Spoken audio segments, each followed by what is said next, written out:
ಆದಮೇಲೆ ತನಿಖೆ ಆದಮೇಲೆ ಇನ್ನೂ ಏನು ಬರುತ್ತೆ ಗೊತ್ತಿಲ್ಲ. ಹಾಂ, ಕೇಳಿಯಪ್ಪ ನಿಮ್ದೇನು.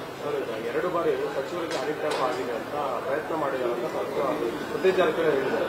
ಇಲ್ಲ, ನನಗೇನು ಗೊತ್ತಿಲ್ಲ. ನಮಗೆ ಗೊತ್ತಾಗೋದು ನಮ್ಮ ಇಲಾಖೆಗೆ ಏನಾದರೂ ಮಾಹಿತಿ ಬಂದಾಗ ಮಾತ್ರ ನಮಗೆ ಗೊತ್ತಾಗುತ್ತೆ. ಸ್ಪೆಕ್ಯುಲೇಷನ್ಸ್ಗೆ ಬೇಕಾದಷ್ಟು ಇರುತ್ತೆ, ಆದರೆ ನಮ್ಮ ಇಲಾಖೆಯ ಗಮನಕ್ಕೆ ಬಂದರೆ ಮಾತ್ರ ಈ ವಿಚಾರಗಳು ಗೊತ್ತಾಗುತ್ತೆ. ಸಚಿವರು ದೂರು ಕೊಟ್ಟಿದ್ದಾರೆ, ಯಾರು ಕೊಟ್ಟಿಲ್ಲ.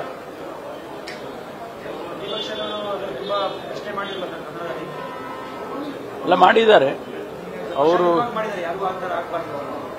ಖಂಡಿತವಾಗಿ ಆಗಬಾರ್ದು. ಅದಕ್ಕೆ ನಾನು ಕೂಡ ಈಗ ಡಿಪಾರ್ಟ್ಮೆಂಟ್ನವರಿಗೆ ಮಾಹಿತಿಯನ್ನು ಕೇಳಿದ್ದೇನೆ. ಯಾಕಂದರೆ ಉತ್ತರ ಕೊಡುವಾಗ ಹೇಳಬೇಕಾಗುತ್ತೆ, ಅದನ್ನು ಕೇಳಿದ್ದೇನೆ. ಯಾವುದು ಗೊತ್ತಿಲ್ಲ ನನಗೆ. ವಿಷಯ ಈಗ ಅವರ ಪ್ರಸ್ತಾಪ ಮಾಡಿದ್ರು, ಸದನದಲ್ಲಿ ಪ್ರಸ್ತಾಪ ಮಾಡಿದ್ದಷ್ಟೇ ಗೊತ್ತು. ಅದಕ್ಕೆ ಉತ್ತರ ಕೊಡಬೇಕಲ್ಲ ನಾನು. ಅದಕ್ಕೆ ಮಾಹಿತಿಯನ್ನು ಕೇಳಿದ್ದೇನೆ ಇಲಾಖೆಗೆ.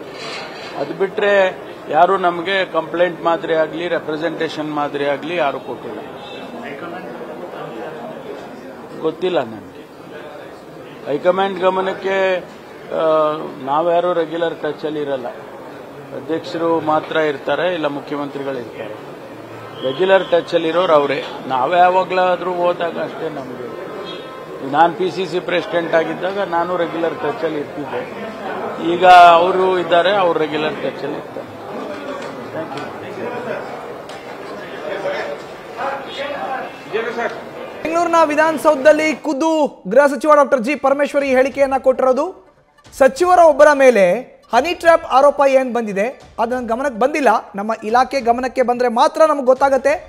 ಇನ್ನು ಹೈಕಮಾಂಡ್ ಗಮನಕ್ಕೂ ಕೂಡ ಇದು ಹೋಗಿರುವಂತಹ ಸಾಧ್ಯತೆಗಳು ಬಹಳ ಕ್ಷೀಣ.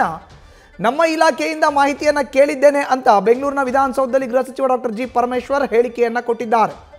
ಈಗಾಗಲೇ ಲೋಕೋಪಯೋಗಿ ಬೆಳಗಾವಿ ಜಿಲ್ಲಾ ಉಸ್ತುವಾರಿ ಸಚಿವರಾಗಿರೋ ಅಂತಹ ಸತೀಶ್ ಜಾರಕಿಹೊಳಿ ಅವರು ಹನಿ ಟ್ರ್ಯಾಪ್ ಬಗ್ಗೆ ಸಚಿವರ ಒಬ್ಬರ ಮೇಲೆ 2 ಬಾರಿ ಹನಿ ಟ್ರ್ಯಾಪ್ ಆಗಿದೆ ಅಂತ ಮಾಧ್ಯಮಗಳ ಮುಂದೆ ಹೇಳಿದ್ರು.